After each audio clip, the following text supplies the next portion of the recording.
বক্তারা মাঝে মাঝে কিছু উদাহরণ দেয় যেগুলো শুনতে শুনতে আমি তো আমার ওয়াজটা জানি, আর আপনারা শ্রোতারা বাংলাদেশের সব বক্তার ওয়াজ জানেন। আমরা বক্তারা আর এক বক্তার ওয়াজ শুনতে সময় পাই না, ওয়াজ করে আর এক জায়গায় দৌড় মারি।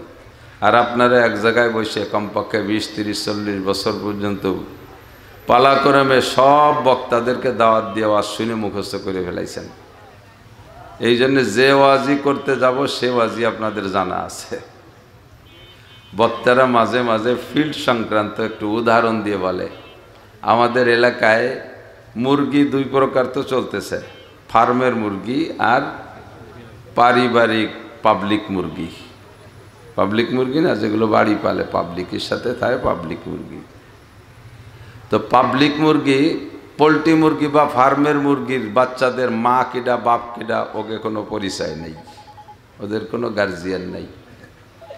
কিন্তু পারিবারিক মুরগিতে ডিম দেয়, 1 চিল্লা ডিম পাড়ে 40টা, চিল্লে মানে 40। গার্হস্থ গুড়া 20 খেয়ে ফেলে আর 20টা দিয়ে বসায় দেয় না ডিম বাচ্চা ফুটাইতে, যাতে বসায়। আমাদের ওদিক এক ভাষা, এদিক কি কয় তা জানি না, তা কয় না, আমাকে ওদিকে খাপড়া, তাই বসায় দেয়।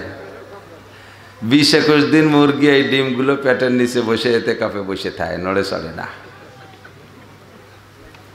এতেকাফালাদের যেমন মসজিদের বাইরে যাওয়া নিষেধ, ও মুরগিও যদি অন্য মুরগির মতো টোটো করে বেড়ায় তাহলে আর বাচ্চা ফুটবে না, বসে থাকে। তো মুরগির পেট তো অনেক জায়গা না, অল্প একটু জায়গা। 20টা ডিম দিলে সব ডিমগুলো কিন্তু পেটের নিচে আটে না। তো ও চেষ্টা করে যে ডিমগুলোরে কোনো মতে টাইনে পেটের নিচে আনি, এতদিন বসে থাকলাম যাতে সবগুলো ফুটিয়ে বেরোয়, চেষ্টা খুব করে। একদিক দিয়ে মুখ দিয়ে টান দেয় আর একদিক দিয়ে একটা ফাঁসতে বারোয় চলে যায়, ওডেরে আবার টান দেয়, এ পাশে একটা বারোয় চলে যায়, এরকম হয় না? জাস্ট মাঝে কিছু ডিম থাকে, তো একেবারে হুবহু মাঝে যেগুলো থাকে সে বাচ্চাগুলো, সে ডিমগুলো বেশিরভাগই ফোটে। আর সাইডে যেগুলো ঠেলা খেয়ে খেয়ে এদিক দিয়ে টান দিলে ওদিক দিয়ে বেড়ে যায়, ওদিক দিয়ে টান দিলে ওদিক দিয়ে বেড়ে যায়। 21 দিন পরে ওই ডিমগুলো ফোটে না, বাচ্চা ফোটে না, ঠিক না? জানা আছে না আপনাদের? তো যেই ডিমগুলো ফোটে না, ও তো ওর দোষে ফোটে নাই, কিন্তু গার্হস্থ্যরে দোষ দেয়। কি কয় ওর নাম? কি কয় আমাদের এদিকে? বাওয়া হয়ে গেছে। বাওয়ার মানে কি তা তো জানি না, বাওয়ার মানে অন্য কিছু, যোগ্য। তো 21 দিন পরে যে ডিমগুলো ফোটে নাই, এদের দোষ কি? মুরগিটি চায় যে টাইনে পেটের ভিতরে নিচে রাখবে, কিন্তু ঠেলা খেয়ে আর এক দিক দিয়ে বেরোয় চলে যায়, ও থাকতে চায় না ভিতরে। তো এইভাবে ঠেলা খাওয়াগুলো বাওয়া হয়ে যায়, সেগুলো পরে কিন্তু সিদ্ধ করে খাওয়া যায় না। আবার ওর একটা বাস্ট করে দিলি, এত ফার্স্ট ক্লাস গিরান, গুড়া 2 ডিম এর মধ্যে বাস্ট করে দিলে আপনাদের তাড়ানোর জন্য আর মারামারি করা লাগবে না, ওর ঘেরান এই সব বিচ্ছিন্ন হয়ে যাবে, ঠিক না? এটাও একটা তার মতো, বক্তারা মুরগির মতো। এখানে বসে যারা থাকবে 1.5-2 ঘন্টা ওয়াজের হিট পাবে, তাতে আশা করা যায় হিদায়াতের বাচ্চা ফুটবে ইনশাআল্লাহ। কিন্তু তার বাইরে যারা টান দিলি, খালি ঠেলি ঠেলি এদিক ওদিক চলে যায়, চার দোকানে, চানাচুরির দোকানে, রাস্তাঘাটে এদিক ওদিক ঠেলি ঠুলি সরি বেরোয় চলে যায়, লাস্ট ফিনিশিং কি কবেন? কি কবেন? আমি কই নেই, আপনারা নিজেরা কয়ে নন। বক্তাকে তো কথার দোষ আছে। আমি এনে বাবা কয়ে দিলাম, বাইরে গেলে হুজুর দাঁড়াও, তুমি বাবা কইছো, আমরা দাওয়া দিয়ে দিই। তো সত্যিটা যদিও একটা গল্পের মতো, একটা চুটকি, বাকি বাস্তব কিন্তু এরকমই। হুজুর আলাইহিস সালাতু ওয়াস সালাম বয়ান করতেন, সাহাবায়ে কেরাম উন্মুক্ত পরিবেশ, যার যেমন খুশি সে সেরকম বসতেন। হুজুরের ভিতরে একটা নূরানি রোহানি আকর্ষণ ছিল। সাহাবায়ে কেরাম বলতেন এটা চুম্বকের চাইতে বেশি পাওয়ারওয়ালা। একটা টেবিলের মাঝখানে 1000 পাওয়ারের একটা চুম্বক রেখে সমতল টেবিলে কাপড়টা না দিয়ে টেবিলের উপরে যদি টুকরো টুকরো লোহা রেখে দেওয়া হয় ছড়াই ছিটাইয়া, এই চুম্বকের আকর্ষণে লোহাগুলো সেই চুম্বকের দিকে যে মেশে না, কাছেরগুলো চুম্বকের সাথে মিশে যায়, তারপরেরটার সাথে এভাবে গায়ে গায়ে মিশে যায়। হুজুর আলাইহিস সালাতু ওয়াস সালামের ভিতরে এমন একটা চুম্বক আকর্ষণ ছিল, পাশাপাশি যখন বয়ান করতেন কোরআনের আকর্ষণে, নবী আল্লাহ চুম্বকের আকর্ষণে সাহাবায়ে কেরাম দূরে দূরে যে যেখানেই বসা থাকতো ধীরে ধীরে আগাইতে থাকতো, বলা লাগতো না, শুধু আগাচ্ছে, এমনি মোহাব্বতের সাথে ঘষতে ঘষতে আগায়।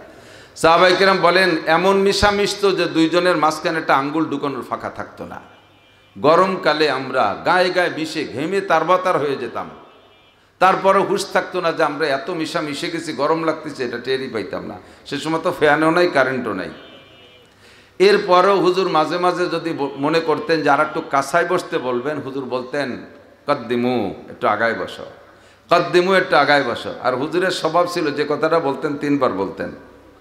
আগায় বসতে বলবেন কদ্দিমু আগাও, আবার বলতেন কদ্দিমু আগাও, আবার বলতেন কদ্দিমু আগাও। তো 3 বার আগাইতে বলার পরে এরপরে তার বাকি থাকতো না। এমনি প্রথমবারেই মিশে যেত, কিন্তু প্রথমবার বলার পরে এক শ্রেণী মানুষ সামনে সামনে আগায় আসছে, দ্বিতীয়বার বলার পরে আর একটু আগাইছে, তৃতীয়বার বলার পরে আর আগানোর জায়গা নাই, নিচে মিশিয়ে গেছে। চেষ্টা করে এরকম একটু জাকি দিছে, দেখি আর একটু আগাই নাকি। তো হুজুর সবই লক্ষ্য করে বললেন, আমি প্রথমবার আগাইতে বললে যারা আগাইছো তারা না আগানো আলাদের সে 500 বছর আগে জান্নাতে যাবা। দ্বিতীয়বার বললে যারা আগাইছো তারা 400 বছর আগে জান্নাতে যাবা। তৃতীয়বার বলার পরে যারা আগানোর জায়গা নাই, চেষ্টা করে একটু জাকি দেছো, তাও 300 বছর। না ঝাঁকাওয়ালাদের সাথে জাকি দেওয়ালারা 300 বছর আগে জান্নাতে যাবা। এ জায়গা আইসা আগালিও নেকি, জাকালিও নেকি, জাকি দিলিও নেকি। দেবেন না একটা জাকি?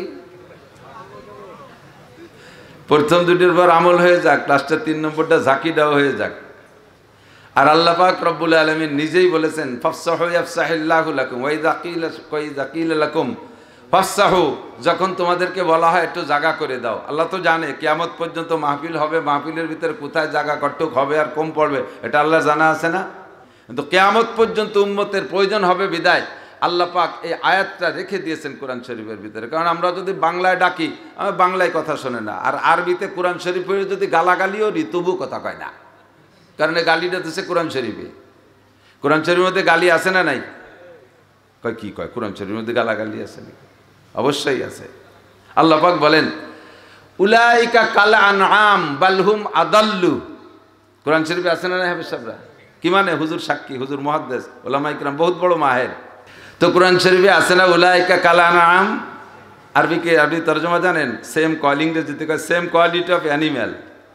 এক শ্রেণী মানুষকে আল্লাহ তাআলা চতুষ্পদ জন্তুর সাথে তুলনা করেছেন। অ্যানিম্যাল মানে চতুষ্পদ জন্তু, আনআম মানে চতুষ্পদ জন্তু। চতুষ্পদ জন্তু মানে কি? সব কি হালাল গরু, সব কি হালাল মহিষ, সব কি হালাল হরিণ?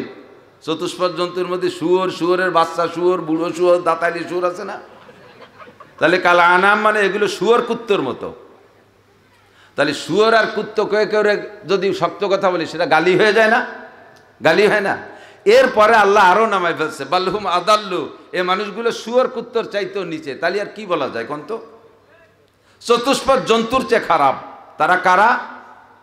লাহুম কুলুবুল লা ইয়াফকাহুনা বিহা, দিল আছে বোঝে না, দিল আছে, অন্তর আছে বোঝে না, ব্রেন আছে বোঝে না। কি কয় বোঝে না কে? এই যে কতটা বানাইছে, মোবাইল বানালো, মাইক বানালো, তারপরে কম্পিউটার বানাইলো, লাইট বানালো, কারেন্ট বানাইলো, বিমান বানাইলো, রকেট বানাইলো, কত অস্ত্র বানাইতেছে। দুনিয়ার সব আবিষ্কার তো তারা করে, আবার তাদেরকে কাল আনআম, এগুলো চতুষ্পদ জন্তুর মতো, তার চেয়েও খারাপ। তা বোঝে না মানে যা বোঝা দরকার তা বোঝে না। কথা বলেন, যা বোঝা দরকার তা বোঝে না, যা বোঝা দরকার তা বোঝে না। ওয়ালাহুম আযানুন লা ইয়াসমাউনা বিহা, তাদের কান আছে শোনে না, কান আছে শোনে না। শোনে না কি মানে? শোনে না তা না। একটা গরুরে কইলেন মেবাই একটু সরিয়ে দাঁড়াও, গরুরে মেবাই তাওই সাহেব কাগা এই কয়ে ডাক দিলি সে কি বোঝে যে আমারে ডাকতেছে না কারে ডাকতেছে? এই শব্দটা তার কানে গেছে কি যায় নাই? এই শব্দটা তারে যে কথাটা বললাম এটা সে কানে যায় নাই, কিন্তু যাওয়ার পরও এই শোনার যে প্রতিক্রিয়া হওয়া দরকার তা কি গরুর থেকে প্রকাশ পায়? কোনোদিন পায়? সেম একটা মানুষ, মুসলমান মানুষ, দুনিয়ার সব কিছু বোঝে, সব কিছু শোনে, কানে এত কথা যায়, এরপরও সেই কথার থেকে কোনো প্রতিক্রিয়া আসে না। সে কথা যে তারে বলছি না কাকে বলছি এটার থেকে কোনো বাস্তব কিছু দেখা যায় না। তাহলে ওই গরুটা আর এই মানুষটার ভিতরে কোনো পার্থক্য আছে? Same quality of animal. ওয়ালাকুম আয়ুনুল লা ইউবসিরুনা বিহা, তাদের চোখ আছে দেখে না। চোখ আছে কি দেখে না? যা দেখা দরকার তা দেখে না। আপনারা চার দোকানে বসে আপনাদের দিক চা স্টলে টেলিভিশন আছে? মাশাআল্লাহ, সুন্নত সব জায়গায় আছে। নবীর সুন্নত না শয়তানের সুন্নত? সুন্নত সব জায়গায় আছে। চার দোকানের যে সাইজ, আল্লাহু আকবার, 10টা আতল ভাঙ্গা কাপ, একটা হ্যান্ডেল ভাঙ্গা কেতলি, লেগাম ফাড়া দুটি ডিশ বল, 100 গ্রাম চা, 250 গ্রাম চিনি, 2 খান বাঁশ ফাড়িয়ে 4 দিয়ে চটা বানাইয়ে তাই দিয়ে বেঞ্চ বানাই দিয়েছে। 40,000 টাকা দামের টেলিভিশন। পুঁজি দেখছেন কি?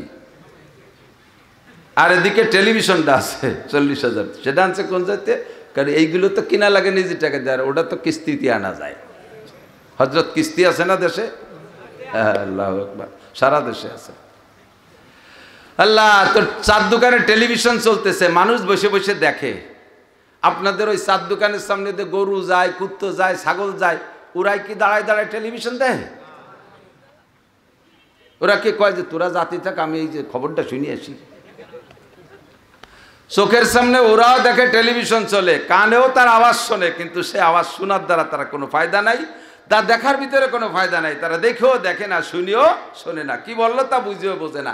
এক শ্রেণী মানুষের সামনে কোরআন হাদিস জীবন ভরে বর্ণনা করা হবে, সারা জীবন ভরে বর্ণনা করা হবে, এরকম হজের পর হজ হবে, উলামায়ে কিরাম জুমার দিন বয়ান করবে, অথচ কথা যেন শুনেও শোনে না, বুঝেও বোঝে না, কথাগুলো দেখেও দেখে না।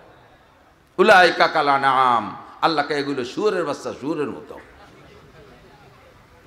কালানা মানে তো সবই, আমি একটা কব আর একটা যত আছে সব কব। তাহলে কোরআন শরীফ দিয়ে যদি সত্য কথা বলে, কাহারও মতা মোড়ামুড়ি করার কায়দা আছে? আমি যে তর্জমা বলছি ভুল বলছি হুজুর, তাহলে এই তর্জমা আমি ভুল বলি না, হুজুরা সাক্ষী দিলেন। তাই দেন কোরআন শরীফেও গালি দিয়েছে, যেহেতু আয়াত পড়ে গালি দিছে, এই জন্য কেউ কথা কয় না। আর এমনি যদি শক্ত একটা কথা বলি, তাহলে সে সময় অ্যাকশন শুরু হয়ে যাবে, রিয়েকশন। এই জন্য আল্লাহ পাক বলেন, কিয়ামতের আগ পর্যন্ত কোথায় কি লাগবে সব আমি জানি। মাঠের মধ্যে জায়গা সংকুলন হবে না। তোমরা হুজুররা বক্তারা বাংলায় ডাকলে কেউ আসবে না। কোরআন শরীফের আয়াত পড়ে যখন ডাক দিবা, তখন উম্মত দুর্বল হয়ে যাবে। এই জন্য আল্লাহ তাআলা একটা আয়াত রেখেছে, ওয়াইযা কিল লাকুম তাফাসসাহু ফিল মাজালিস, যখন তোমাদের মজলিসের মধ্যে জায়গা সংকুলন হচ্ছে না বলে বলা হবে, আর বলা হবে ফাফসাহু, আসো একটু আগায় বসো, আসো একটু আগায় বসো, একটু জায়গা করে দাও। ফাফসাহু ইফসাহিল্লাহু লাকুম, ফাফসাহু ওয়াইযা কিল লাকুম তাফাসসাহু, যখন বলা হবে জায়গা করে দাও, ফাফসাহু, দেরি করো না, জায়গা করে দাও, দাও দাও দাও, তাড়াতাড়ি জায়গা করে দাও। ওই কত মানুষ ধর রাস্তায় দাঁড়ায় রয়েছে, ওকে একটু বসতে দাও। তখন আপনি বলবেন, হ্যাঁ আমি কত আগে এসে জায়গা নিয়ে বসে রয়েছি, ভালো জায়গা দাঁড়িয়ে বুঝে বসছি, আর কলি সরি বসবানি, আমারে এর বিনিময় কি দিবা কও, পছন্দ হলে জায়গা ছাড়বো, নালি ছাড়বো না, তাই তো নাকি কথা বলেন? আমি আগের তো এসে পরিষ্কার জায়গা বলছি, তার একজন কিনা ফাঁসে এসে পিছনে এসে বাইরে দাঁড়ায় থাকলো, আমার এত কি দায় ঠাকছে তার জায়গা ছাড়িয়ে দেবো? হ্যাঁ, এই জায়গা ছাড়তে রাজি আছি, যদি এসছে ভালো জায়গা দাও তাহলে ছাড়বো। আমি তো সেই অভ্যাস আমার, আমি এসছে ভালো না পাইলে ছাড়বো না। হযরত ইব্রাহিম আলাইহিস সালামের স্বভাব, আমি এই জায়গাতে উঠে ওই জায়গা বসবো, যদি এখান থেকে ওই জায়গা বসার ভিতরে আমার লাভ হয় তাহলে উঠবো, কথা কন না কেন?